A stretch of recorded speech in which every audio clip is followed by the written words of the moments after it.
Analyse de la nouvelle lune du 23 novembre 2022 à 23h57, heure de Paris. Bonjour à tous et bienvenue. Nous voilà réunis pour l'analyse de cette nouvelle lune dans le signe du Sagittaire, dont le maître est Jupiter, et qui pour le coup sort quelques minutes plus tard de sa rétrogradation dans les Poissons, ce qui forcément prend une place centrale dans ce début de lunaison. D'autant plus que le signe du Sagittaire abrite en son sein les deux luminaires forcément, ainsi que Mercure et Vénus, tous les deux conjoints. Donc toutes ces planètes seront sous l'influence jupitérienne qui se libère de sa phase introspective pour se relancer vers de nouveaux horizons. Alors bien évidemment, subsistent encore quelques aspects de tension comme le carré entre Saturne et Uranus ou celui entre Mars et Neptune, mais si nous les observons dans la globalité de la carte, ce que nous ferons un tout petit peu plus tard, ceux-ci pourraient trouver toute leur justification et pourraient nous aider à temporiser certains excès de type jupitérien qu'il sera bon de garder en tête. La lune noire, qui achève doucement son transit dans le Cancer, se positionne face à Pluton, lui-même au sextile avec Jupiter, ce qui pourrait nous indiquer une compréhension plus profonde de certaines insécurités d'ordre émotionnel, un peu comme si nous pouvions enfin mettre au-delà des mots une signification, un sens au processus de deuil qu'il nous a été demandé de faire durant ces 2 dernières éclipses. Si nous avons été capables de jouer le jeu en acceptant de nous débarrasser de certains liens, de certaines dépendances, cette nouvelle lune pourrait insuffler le début d'un tout nouveau chemin que nous pouvons emprunter avec pas mal d'optimisme. Bien évidemment, la notion d'action est encore à relativiser. Il n'est pas question ici de précipitation. L'optimisme, la foi et le besoin d'élargir ses horizons doit commencer par une certaine planification. On ne part pas à l'aventure sans boussole, à moins de prendre le risque de se perdre. La période nous invite à l'ouverture, donc appréciez ce moment, un peu comme si vous veniez de faire une rencontre, quelle qu'elle soit. Vous ne savez encore rien de ce qui pourrait advenir, et c'est ce qui ouvre la porte au vaste champ des possibles. On a souvent tendance à vouloir appuyer sur l'accélérateur quand tout nous semble idyllique, et pourtant, si nous sommes capables d'apprécier ce moment, en prenant tout notre temps, nous pourrons nous y engager en toute conscience. Ceci est bien évidemment une image, selon votre carte, les choses prendront une teinte très particulière, mais quoi qu'il en soit, les énergies globales nous invitent au renouveau d'une nouvelle espérance. Et ça, c'est quand même pas rien. Majoritairement, nous sommes passés par des étapes très exigeantes, voire parfois très difficiles, et je pense qu'il est temps de goûter à sa plus juste valeur, à ce nouveau souffle, cette nouvelle flamme que le Sagittaire porte en lui. Alors ne perdons plus une minute et venons-en aux faits. Cette nouvelle lune se formera sur le 1er degré 38 du Sagittaire qui nous parle d'une tempête qui soulève l'écume des vagues sur l'océan. La dominante est la mobilisation d'énergies inconscientes sous la pression de motivations suprapersonnelles. Le vent qui fait référence à l'esprit, tout comme l'océan qui nous renvoie au domaine émotionnel, se rencontrent ici de manière tempétueuse, mais non moins intense. Rudyard fait référence au rythme cosmique, et donc suprapersonnel, ce qui signifie bien au-delà de notre ego et de notre volonté.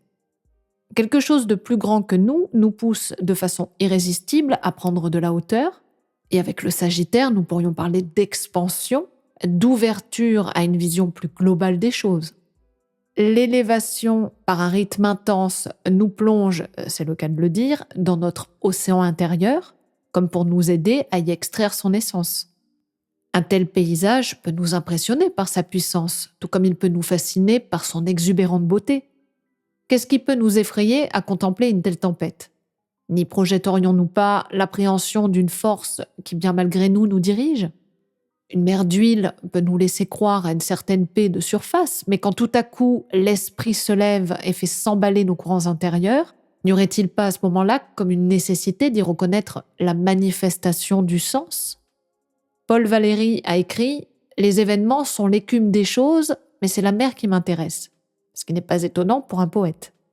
Le contraste entre l'écume et la mer fait référence à la manifestation concrète de quelque chose d'intangible, à savoir la manifestation de l'inconscient collectif. Selon ses propres mots, Aurudiard oppose l'image de cette tempête maritime aux convulsions souvent sanglantes d'une civilisation qui progresse par la guerre. Alors, il ne faut jamais prendre ces mots au pied de la lettre, Aurudiard est autant poète qu'astrologue, mais au vu du contexte dans lequel nous baignons, ce terme ne peut laisser totalement indifférent. Une manifestation qui d'entrée de jeu peut nous sembler violente n'est que l'aspect visible de ce qui se trame au-dessous. Notre monde, nos civilisations successives sont passées par de violentes tempêtes. Et si parfois nous pensons en être les victimes individuelles, collectivement, nous emportons le cœur même de ces manifestations. À nous d'en tirer la quintessence plutôt que de la nier. Le Sagittaire est un signe yang et mutable de feu, ce qui signifie son besoin de pouvoir s'adapter. Bien inconsciemment, il cherchera l'imprévu, la spontanéité, comme n'importe quel autre signe mutable qui a pour vocation de terminer quelque chose. Et pour cela, rien ne vaut mieux que la souplesse et la flexibilité. Dans ce signe, la Lune couplée au Soleil unissent leur volonté au besoin de partir à l'affût de territoires inconnus. Et c'est bien évidemment Jupiter, leur maître, qui les pousse à développer leur insatiable curiosité. Au contraire du signe des Gémeaux qui peut partir dans toutes les directions, le Sagittaire a besoin de se fixer un cap, une étoile à aller chercher. Alors ce n'est pas forcé que toute sa vie durant, il n'en souhaite qu'une seule, mais une à la fois, et plus elle sera lointaine et brillante, et mieux ce sera. Il peut y avoir beaucoup d'idéalisme dans ce signe qui tend à étendre son regard au-delà du connu. Il a besoin de nourrir, au sens propre comme au figuré, son insatiable besoin de connaissance, et qui dit connaissance nous dit sens. Il n'est pas comme les Gémeaux question d'accumuler des savoirs pour le partager au plus grand nombre. Bien au contraire, la notion d'initiation et donc d'initié sera davantage priorisée. Il y a quelque chose d'élitiste avec le Sagittaire. Son but n'est pas de diffuser, comme son homologue opposé, au plus grand nombre, mais de pouvoir enseigner à un groupe restreint d'individus. Un peu comme un professeur d'université. D'ailleurs, si nous devions utiliser une image simple, le Sagittaire serait-elle le professeur spécialisé de haut vol, quand les Gémeaux seraient davantage l'instituteur qui enseigne diverses matières. L'apprentissage, la diffusion, tout comme la compréhension, ne se fait pas au même niveau, et aucun ne vaut mieux que l'autre, soyons clairs. Le Sagittaire est un signe de feu, c'est-à-dire qu'il est dirigé par l'esprit, quand les Gémeaux, en signe d'air, sont davantage dirigés par le mental. Et c'est cela qui complémentarise cet axe, qui chacun à leur façon traite de la connaissance. Alors si on le découpe, co-né-sens, avec la naissance vient le sens. Dans cette carte, la nouvelle lune se trouve une fois de plus en maison 4. Alors, je ne vais pas encore me répéter, je pense que depuis quelques lunaisons, l'axe 4-10 a été très mis en avant. Donc, pour tous ceux qui découvrent cette chaîne, il est toujours question d'un point de vue collectif de l'âme de notre pays, de notre culture, nos racines, tout comme tout ce qui s'oppose bien logiquement à la maison 10, qui représente nos gouvernants, le destin de la nation pris en charge par un petit nombre d'individus. Donc, il peut y avoir une notion d'opposition à cela. Toutes ces questions continuent pour cette prochaine lunaison et on pourra noter une certaine cohérence. Les fondations même de notre nation sont invitées à s'ouvrir davantage. Jupiter, ici en maison 8, se trouve dans la maison des crises, que je n'ai pas besoin de définir. Je pense que vous êtes suffisamment au courant de tout ce qui se joue en ce moment. La maison 8 nous parle de ressources communes, telles que l'argent, le pouvoir, le sexe, enfin tout ce qui dirige le monde d'une manière sous-jacente. N'y aurait-il pas une ouverture, d'autant plus que la nouvelle lune est au trigone décroissant à son propre maître, d'une possibilité de nous engager avec davantage de clarté et de compréhension qu'auparavant? Tout cela est très possible, et même si nous pouvons encore assister ou douter de la véracité de certains faits, de certains discours, nous avons la possibilité de nous en dégager avec davantage de prise de hauteur, comme si les énergies nous plombant beaucoup moins que de coutume nous permettaient de survoler certains murs. Alors, abordons en premier lieu ce stellium en Sagittaire qui regroupe la Lune, le Soleil, ainsi que Vénus et Mercure, tous deux collés serrés. Après avoir toutes les quatre ensemble plongé profondément dans les eaux marécageuses du Scorpion, celle-ci débarque dans un tout autre paysage, comme s'il était temps, une fois la purge passée, de sécher sa nouvelle peau sous les rayons de l'esprit. Alors nous aborderons chacune d'entre elles plus en détail, mais ce quatuor conjoint lors de cette nouvelle lune nous indique forcément une très forte concentration sous la maîtrise de Jupiter. Nos valeurs, tout comme notre mental, sont ici invitées à s'ouvrir, comme si cette nouvelle lune donnait le top à un tout nouveau commencement. Il y a ici l'idée de renaître de ses cendres, en prenant comme appui les braises encore fumantes d'un vieil incendie. Ici, en maison 8, le maître de la nouvelle lune peut nous aider collectivement à ouvrir en grand certains mystères, certains tabous qu'il était bien délicat de faire remonter à la surface. Serions-nous en capacité d'accepter l'élargissement de nos ornières ?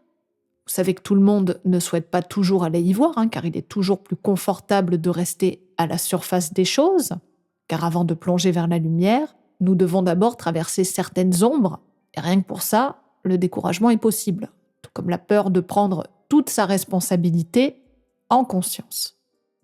Alors pour les plus vaillants d'entre nous, les plus à même de passer le miroir, la période peut être idéale pour oser lancer sa flèche, malgré la brume neptunienne, malgré les tensions collectives et les incertitudes du présent. Les énergies du Sagittaire, si elles sont bien canalisées, peuvent nous permettre de regarder plus loin que ce qui se passe ici et maintenant. Ce qui pourrait nous aider à ne pas laisser nous envahir par ce qui bloque, mais de mettre du sens aux événements. Méfions-nous toutefois de l'aspect plus ombrageux de ce signe, qui peut avoir tendance à certains dogmatismes. Je vous parlais du maître d'université de haut vol, mais nous pouvons également faire référence à n'importe quel gourou, et pas forcément d'ordre religieux ou spirituel. Il y a une grande différence entre les chercheurs de vérité et ceux qui prêchent continuellement pour leur paroisse. Le Sagittaire peut parfois faire office de celui qui sait et qui fera tout son possible pour imposer sa vision. L'idée de vision unique est bien plus proche du gourou que du chercheur de vérité, car comme vous le savez, il n'en existe pas qu'une seule. Et c'est bien ce qui se rapproche d'une attitude totalitaire. Il suffit d'écouter ce qui se joue autour de nous, et encore plus puissamment ces derniers temps, pour nous apercevoir à quel point il peut être difficile d'échanger de façon constructive. Passer pour un séditieux quand nous ne partageons pas la pensée de l'autre est extrêmement dangereux, et nous devons nous protéger de cela. Quoi que nous pensions, nous n'avons pas à en faire un emblème général, et c'est tant mieux comme ça. Le Sagittaire évolué part à la recherche de son étoile, celle qui lui permettra une compréhension plus vaste du monde qui l'entoure, car ce qui lui importe avant tout, c'est de se découvrir lui-même. Si nous prenons en compte cette notion, nous pourrons éviter de tomber dans telle ou telle doctrine, qui pour le coup enferme davantage qu'elle n'ouvre. Alors, mis à part le trigone décroissant que la nouvelle lune forme avec son propre maître Jupiter, il y a un autre aspect qui mérite selon moi quelques mots. Il s'agit du carré que la nouvelle lune forme avec l'astéroïde Vesta, qui sur cette carte se positionne pile sur le descendant. Vesta, qui vient de rentrer dans le signe des Poissons, nous parle de dévotion, de focalisation, et dans ce signe, d'un point de vue plus spirituel et davantage axé sur l'aspect humanitaire des choses. Alors, d'un point de vue collectif, ce carré souligne une tension entre deux signes, le Sagittaire et les Poissons, qui sont pourtant gouvernés tous deux par le même maître Jupiter. Qu'est-ce qui pourrait différencier deux signes qui semblent autant portés par l'idéalisme ? Alors, à la différence du Sagittaire qui pointe vers un cap, cette fameuse étoile dont je vous parlais tout à l'heure, les Poissons en sont bien incapables, tout ça parce que Neptune, le second maître du signe, vient dissoudre les frontières, confondant l'étoile et le chercheur, la vérité du mensonge, le rêve de la réalité. Alors que le Sagittaire est poussé par l'élément feu qui vient raviver son appétence de connaissance, les Poissons sont dilués par l'élément eau qui influera davantage sur les sensations, l'intuition et les flux et reflux émotionnels. Vesta en Poisson veut se vouer totalement, sans limite, en alimentant la flamme de ses émotions pour un but pas toujours bien défini. Ce qui lui importe, c'est de sacraliser son rapport au monde de façon parfois trop sacrificielle. La nouvelle lune en Sagittaire n'a pas du tout la même démarche. Son feu n'est pas le même et le sacrifice est remplacé par la conquête. Alors tout est une question de point de vue, le but étant de faire travailler ces énergies ensemble plutôt que de subir ce conflit. Alors bien sûr que d'appuyer sur la corde sensible en jouant au martyr peut sembler plus efficace pour faire admettre sa vision, mais ne soyons pas dupes, car nous baignons toujours dans une ambiance très cotonneuse où les apparences ne sont pas forcément toujours justes. Individuellement, ce carré nous invite à réajuster notre ambition vis-à-vis du but poursuivi. Un peu comme un missionnaire perdu au fin fond du cosmos ne sachant plus vers quelle étoile se fier. Le sacrifice est quelque chose que peu de gens sont en capacité de maîtriser de façon juste, c'est en quelque sorte destiné aux êtres supérieurs, ce qui se compte sur les doigts d'une main. Nous ne sommes majoritairement pas voués à nous sacrifier pour quelque cause, quelque étoile que ce soit. Nous sommes au contraire destinés à nous mobiliser totalement dans la conquête de nous-mêmes, ce qui peut passer tout à fait par une cause, mais ce qui équivaut à une prise en charge totale et non un oubli de soi. Pour qu'une mission soit réussie, qu'une étoile soit à portée de main, ne devrions-nous pas nous débarrasser une bonne fois pour toutes de la croyance qu'il faut en passer par un total abandon de soi? Tout ce qui pourrait encore vous le faire croire, que ce soit de la part d'autres personnes, tout comme de vos anciens conditionnements, se doit dès à présent d'être définitivement relégué aux oubliettes. Gardez en mémoire qu'un beau et véritable sacrifice ne demande aucun effort de notre part, il se fait tout naturellement et ne se vit même pas comme ça. Si vous ressentez de la tension, du doute, voire de l'amertume ou de la frustration, c'est qu'il est temps d'en sortir. Et personne d'autre que vous ne sera en mesure de vous le dire.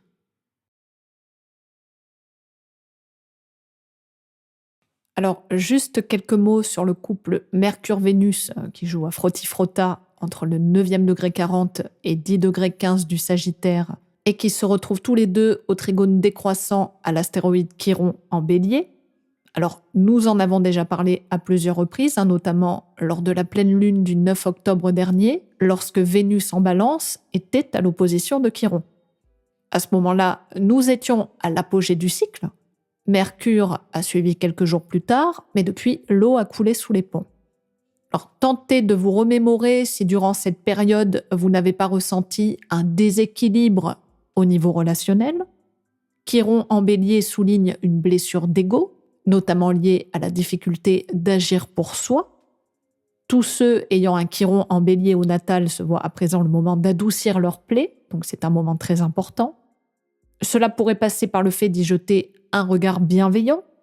Quoi qu'il en soit, une nouvelle compréhension peut se faire à ce moment-là, et si nous acceptons que celle-ci puisse devenir des leçons, nous pourrions en tirer des bénéfices bien plus grands en les partageant avec d'autres. N'oublions pas que Chiron a pour but de guérir au-delà de nous-mêmes, et c'est en aidant autrui que nous serons en mesure de transcender ce qui nous est si douloureux à vivre. Alors bien évidemment, ce transit ne touchera pas tout le monde, certains ne s'en rendront même pas compte, mais collectivement, cette période est susceptible, si nous l'activons, car un trigone demande un effort de notre part, de partager plus librement certains traumas. Donc n'ayez pas peur de vous exprimer, car la parole couplée à la bienveillance peut grandement faire avancer les choses et libérer notre conscience.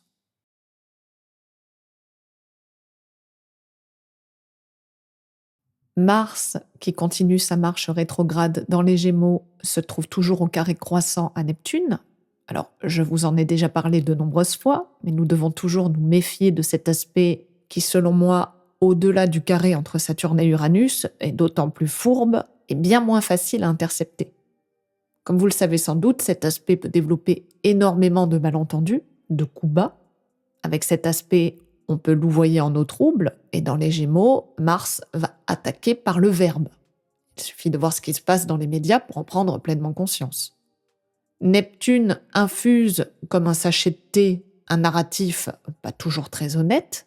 Pour tout vous dire, malgré ce que l'on veut bien en penser, c'est une planète extrêmement insaisissable, et pour les humains lambda que nous sommes, ces énergies sont très difficiles à incarner dans leur plus haute vibration. C'est pour cela, entre autres, que le signe des poissons est le plus complexe à vivre, car la puissance de dilution neptunienne est si vaste, sans limite, qu'il peut faire d'un menteur un prophète, d'un béni-oui-oui un saint homme, d'un faussaire un artiste.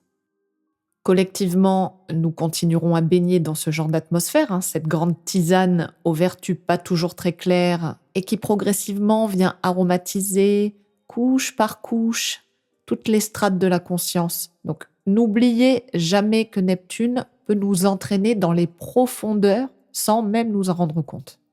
Et en ce moment et plus que jamais, puisque Mars a du mal à agir à l'extérieur. Il doit faire encore plus attention à ne pas se laisser entraîner par certaines petites musiques, certaines ritournelles, qui l'air de rien agissent bien plus profondément qu'elles n'en ont l'air. Alors je ne vous dis pas de vous boucher les oreilles, vous pouvez vous laisser charmer par leur mélodie, mais tentez de faire preuve de beaucoup de discernement en vous renseignant sur leurs origines par exemple. Jupiter, la planète maîtresse de cette nouvelle lune, se place juste avant son retour en marche directe, au plus près de Neptune, comme pour un dernier baiser avant le véritable départ. Ce départ ne doit encore une fois pas se faire dans la précipitation, de toute façon. Avec Mars rétrograde, autant ne pas y aller trop fort, et au carré avec Neptune encore moins. Il y a ici l'idée d'un dernier vrai baiser entre les 2 maîtres des poissons. La période ne serait-elle pas propice à faire le distinguo entre idéalisation et sublimation, ce qui sont 2 notions clairement très différentes. L'idéalisation peut nous entraîner dans l'enfumage le plus total. La réalité peut être complètement biaisée. La sublimation, quant à elle, nous pousse à la transformation, en acceptant de déplacer son but sans perdre l'essentiel de son intensité.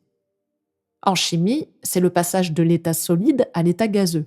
Et dans notre vie individuelle, autant que collective, cette étape doit nous aider à nous transformer, voire à nous transcender dans certains cas, plutôt que de nous noyer bêtement.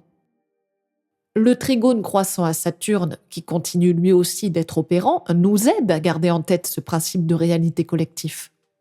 Saturne est pour le coup très important en ce moment. Il nous ancre, nous stabilise, tel un sémaphore dans la nuit. Cet aspect est donc très positif et collectivement en maison 6, il nous invite à nous appuyer dessus au quotidien dans une idée de perfectionnement de nous-mêmes, voire même dans un but de guérison. Quand le monde est incertain, comme il peut l'être en ce moment, nous n'avons pas d'autre choix que de nous ancrer, que ce soit dans notre corps pour commencer, mais bien au-delà, dans notre routine, notre façon de servir la vie et tous ceux qui en font partie. Mais de façon juste, réaliste et très concrète.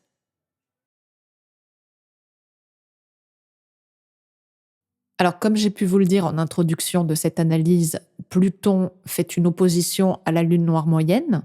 Cette configuration qui ravive l'axe Cancer-Capricorne fait forcément référence aux notions de sécurité qui nous ont pas mal mobilisés ces derniers temps. Alors, comme vous le savez sans doute, la Lune noire est un point vide où se trouve le second foyer de l'ellipse orbitale lunaire et qui concentre l'inconscient le plus profond, le plus refoulé que nous portons chacun selon le signe et la maison. Je ne parlerai donc que d'un point de vue collectif ici, car l'alliance entre Pluton, la planète la plus lointaine mais aussi la plus puissante, et la Lune noire, nous ne pouvions pas ne pas en dire au moins quelques mots. La Lune noire en Cancer appuie sur une insécurité d'ordre lunaire, c'est-à-dire que tout ce qui est lié de près ou de loin aux origines, qu'elles soient d'ordre familial ou plus grandement d'ordre national, est en jeu. Et il suffit de regarder ce qui se joue en ce moment pour réaliser à quel point tous ces thèmes sont à l'ordre du jour. Je prends pour exemple très frais ce qui a pu se passer avec l'Ocean Viking et le débarquement de plus de 230 personnes cherchant refuge loin de leur terre natale. La Lune noire en Cancer peut faire référence à une difficulté à trouver son home. On peut se sentir déraciné et malgré toutes nos tentatives d'un ailleurs meilleur, nous pourrons porter en nous cet indéfectible sentiment de rester un étranger. Les thèmes autour du racisme peuvent forcément être ravivés sous cette configuration. Quand je parle de racisme, je pense que pour la plupart des gens, la peur de l'autre, la peur qu'il puisse nous déposséder est d'autant plus forte que la haine de la différence, bien que cela existe aussi. Pluton en face de la lune noire peut faire croître un sentiment d'impuissance et il peut nous paraître plus que jamais nécessaire de regarder à quel endroit ce sentiment de perte d'autonomie se concentre. Dans cette carte, l'opposition se trouve dans les maisons 5-11 qui représentent la vie individuelle versus la vie collective. Nous nous rendons bien compte que nous n'avons pas d'autre choix que d'accepter de faire sauter d'anciennes sécurités pour passer dans une nouvelle ère inévitable. Elle s'en vient, ça devient de plus en plus palpable. Et 2023 va clairement tourner une page, mais nous y reviendrons plus tard. Cette opposition pourrait réveiller très profondément certaines angoisses. Et Neptune dans les parages ne doit pas venir saper les bienfaits de cette opposition. Il n'est pas question de se voiler la face, de faire confiance à qui que ce soit sous prétexte que son discours, son cap, son étoile semble plus brillante que les autres. Méfiez-vous des magiciens en tout genre qui prônent un discours très humaniste, tout comme son inverse. Cette nouvelle lune nous demande à se refocaliser sur son chemin, sa mission, son étoile personnelle. C'est un moment de plus grande compréhension et, si l'on s'en donne la peine, un vrai départ vers sa quête. Je pense à la chanson du même nom chantée par Brel, tirée de la comédie musicale de Don Quichotte, et qui, ma foi, pourrait brillamment illustrer les énergies de cette nouvelle lune et nous en inspirer.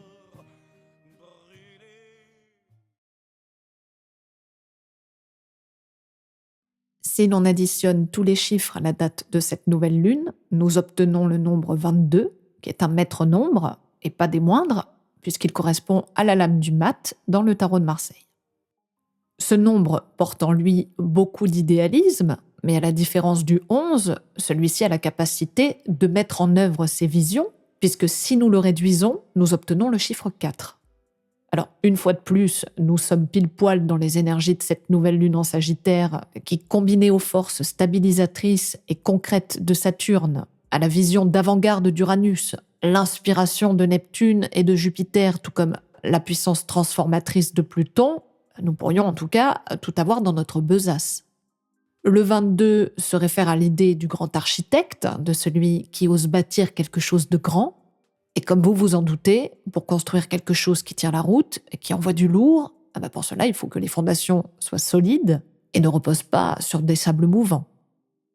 Le 22 nous pose un défi, et pas des moindres. Serons-nous collectivement en capacité de reconstruire sur de nouvelles bases ? Et si tel est le cas, avons-nous totalement épuré les anciens fondements ? Le 22 ne doit pas se précipiter, car plus la vision est grande, plus l'étoile est belle et brillante, et plus nous nous devons de ne rien oublier. Le mat est une lame de transition, celle qui relie la carte 21 du monde et la première du battleur. D'ailleurs, elle n'a pas de numéro, mais comme c'est la 22e et dernière lame majeure du tarot, nous ne pouvons faire autrement que de le lui attribuer. D'ailleurs, si celle-ci ne porte pas de numéro, c'est peut-être parce que cette étape ne se situe pas au même niveau, comme si le personnage qu'on peut voir comme un saltimbanque, en tout cas comme un homme qui semble avoir délibérément choisi de sortir du rang pour partir vers son destin, n'était seulement qu'une étape, le début d'une toute nouvelle aventure cyclique, comme tout ce qui nous est demandé en astrologie. Alors on pourrait en parler des heures, faire tout un tas d'hypothèses, et c'est cela qui est passionnant dans le tarot, mais je voulais seulement insister sur l'idée d'un retour à soi et de son propre cheminement. Le mat ne sait pas réellement où c'est pas le mène. Il va, tout simplement. D'ailleurs, il ne regarde pas la route, mais en l'air, comme guidé par quelque chose de plus grand. Quelque chose qui le guide et l'amènera très précisément là où il doit se rendre. Alors, nous ne le voyons pas sur la carte, mais nous pourrions imaginer que c'est son étoile qu'il regarde. Et quand bien même rien de tout cela ne serait vrai, que celui-ci ne soit qu'un sombre fou, un doudingue, ne pourrions-nous pas au moins l'envier de cette confiance qu'il porte en la vie ? Alors oui, bien sûr, peut-être qu'à trop regarder en l'air, il pourrait se blesser, voire même se tuer. Mais là, est-ce que ce serait pas la lune noire en Cancer qui parle et qui nous empêche de nous lancer avec confiance vers notre destination, là où réside pourtant notre véritable home, qui n'est rien d'autre qu'à l'intérieur de nous ? Je vous laisse sur vos propres interrogations, vos propres ressentis, votre propre chemin. Soyez tel le mat, guidé par votre propre étoile, qui pour sûr continuera à briller, autant que vous la regarderez. Et nous voilà arrivés à la fin de cette analyse qui, je l'espère, vous permettra de vous reconnecter à votre essentiel. N'hésitez pas à me laisser vos retours, vos questionnements, votre regard. Il est essentiel pour moi, à défaut de vous entendre, au moins de vous lire. Pour tous ceux qui souhaitent une consultation, je vous invite à visiter mon site. Permettez-moi de vous souhaiter une nouvelle lune authentique et scintillante. Et je vous dis à très bientôt pour de nouvelles aventures astrologiques.